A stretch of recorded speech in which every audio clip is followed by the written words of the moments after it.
बिस्मिल्लाहिर्रहमानिर्रहीम।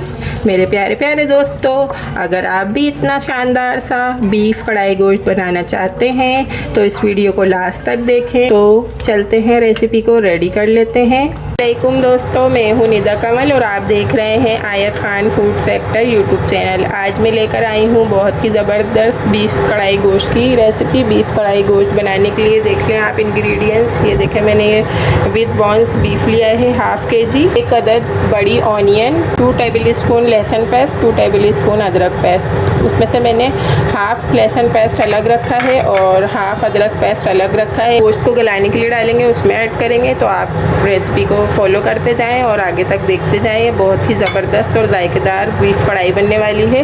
मैंने लिया है Zayka salt, 1 tablespoon red chilli powder, 1 tablespoon मोटा दरदरा धनिया, half tablespoon chilli flakes, half tablespoon हल्दी पाउडर, 1 कप पानी लिया है गोश्त को गलाने के लिए, आधी प्याली ऑयल लिया है, 1 प्याली दही, 1 बड़ी प्याली टमाटरों का पेस्ट। ये देख लें कि ये मैंने गरम मसाले की क्वांटिटी कितनी ली है। दालचीनी 1 इंच का टुकड़ा, बड़ी इलायची हाफ, काली मिर्च 5 अदद, जायफल और जायपत्री 1/3 टीस्पून, ज़ीरा लिया है 1/3 टीस्पून, 3 से 4 अदद लौंग, हाफ बादियान का फूल। क्योंकि हमारा हाफ kg जो है बीफ है तो हमने इस हिसाब से अपने इंग्रेडिएंट्स लिए हैं। तो चलते हैं दोस्तों, रेसिपी को रेडी करते हैं। बिस्मिल्लाहिर्रहमानिर्रहीम। मैंने ले लिया है ये अपना प्यारा सा स्टील का पॉट और इसमें ऐड कर दिया है अपना ये सारा बीफ और साथ ही चली जाएगी इसमें ऑनियन। आप ये इंग्रेडिएंट्स देख लें कि मैं इसे गलाने के टाइम पर क्या क्या ऐड कर रही हूँ। लहसुन पेस्ट हाफ इसमें जाएगा, 1 टीस्पून बॉइलिंग में चले जाएगा गोश्त को गलाने में, 1 टीस्पून अदरक भी इसमें चला जाएगा। एज इट इज़ सारे गरम मसाले, जायफल जायपत्री पाउडर सब इसी तरीके से इसमें चला जाएगा। और दोस्तों ये जो हमारे इंग्रेडिएंट्स हैं ये हम बाद में जब कढ़ाई को भूनेंगे उसमें जाएंगे। हमने कर दिया वाटर ऐड, फ्लेम पे रख दिया है। गोश्त को हम अच्छी तरीके से गला लेंगे और आप इसकी पानी की क्वांटिटी देख लें। इसमें बॉयल आएगा तो मैं इसे ढककर गलाने के लिए रख दूँगी। गोश्त में बॉयल आ रहा है, उसके बाद हम उसे कवर करेंगे। तब तक के आप ये इंग्रेडिएंट्स यहाँ पर देख लें ताकि आप अच्छी तरीके से इस रेसिपी को फॉलो करें और बहुत ही ज़बरदस्त सा कढ़ाई गोश्त आपका भी रेडी हो। तो फ्रेंड्स ये देखें, ये मैंने टमाटर, लहसुन, अदरक पेस्ट, ऑयल, दही और ये सारे इंग्रेडिएंट्स अलग से मैं भूनूंगी इसे कढ़ाई में। तो फ्रेंड्स इसमें बॉईल आ चुका है और अब मैं इसे गलने के लिए बिल्कुल लो फ्लेम पर रख दूंगी। इसे मैं एक भी दफ़ा खोलकर नहीं देखूंगी तो हमारा गोश्त जो है बहुत अच्छी तरीके से गलेगा और हमें किसी भी कुकर वगैरह की इसमें ज़रूरत नहीं पेश आएगी। अगर आप इसको बार बार खोल के देखेंगे तो फिर आपका गोश्त अच्छी तरीके से गलेगा नहीं। और आप देख सकते हैं इसकी पानी की क्वांटिटी जो है वो मैंने बिल्कुल कम रखी, इसलिए कि जो बीफ है वो भी अपना वाटर रिलीज़ करेगा और प्याज भी अपना वाटर रिलीज़ करेगी। मैं ये दिखाती हूँ आपको। तकरीबन 20 मिनट्स के बाद, ये 20 मिनट्स में जो हमारा गोश्त गलेगा इतनी ही देर में हम अपनी कढ़ाई यहाँ पर अच्छी तरीके से रेडी कर लेंगे। बहुत ही ज़बरदस्त बीफ कढ़ाई बनने वाली है। आप ये देखें, मैं इसमें सबसे पहले ऑयल ऐड कर रही हूँ। देखें ऑयल हल्का सा गर्म हुआ है और अब मैं इसके अंदर ये लहसुन का पेस्ट ऐड कर रही हूँ। ऐसे डेज आप इसको इसी तरीके से फॉलो करिएगा क्योंकि लहसुन जो है बहुत अच्छा फ्लेवर देते हैं ऑयल के अंदर अच्छी तरीके से जब ये फ्राई होते हैं। तो हल्दी को मैं इस लहसुन में साथ ही भूनूंगी, इसकी वजह से बहुत अच्छा हमारी कढ़ाई में जो है जायका आएगा। 4 से 5 मिनट हम लहसुन और हल्दी को अच्छी तरीके से भून लेंगे।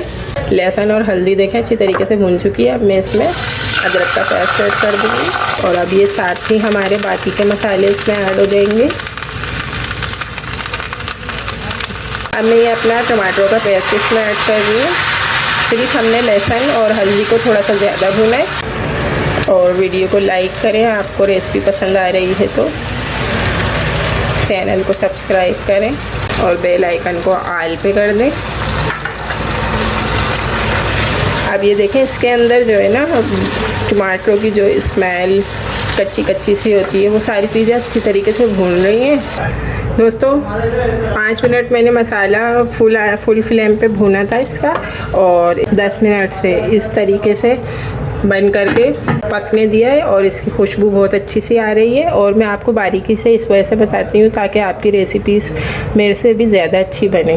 फ्रेंड्स 20 मिनट गुजर चुके हैं, आप देख सकते हैं कि इसके अंदर मैंने कितना कम पानी डाला था और इसके अंदर अभी भी काफ़ी सारा वाटर है। और जो है गोश्त में चेक कर लेती हूँ कि ये गल चुका है कि नहीं। माशाल्लाह से गोश्त गल चुका है। अब जितना भी इसके अंदर जो वाटर है ना, मैं उसको अच्छी तरीके से इसी में ही भून दूँगी और फिर हम ये अपनी कढ़ाई में ऐड करेंगे। ये देखें 5 मिनट मैंने इसको अच्छी तरीके से कुक कर लिया है और इसका जो पानी था, सारा जो वाटर इंक्लूड था एक्स्ट्रा, वो मैंने ड्राई कर दिया है। अब मैं इसे जो मैंने अपना मसाला कढ़ाई तैयार करा है ना, उसमें ऐड कर दूँगी।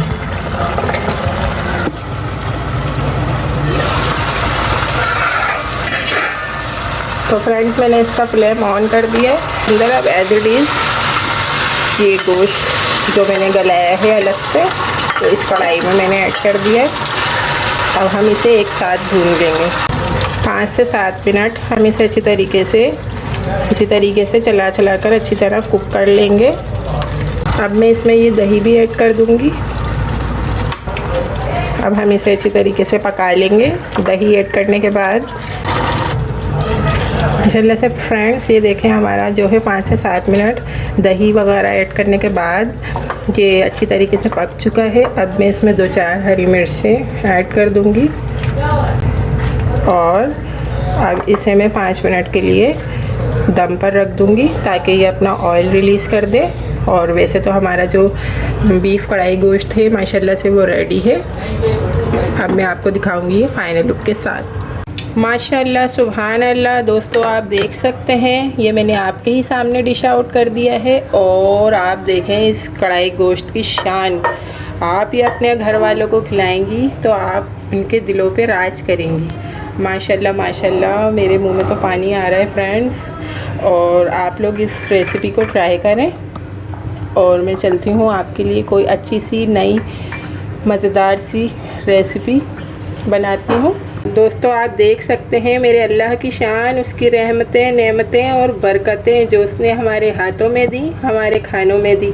तो दोस्तों हम मिलते हैं नेक्स्ट वीडियो में।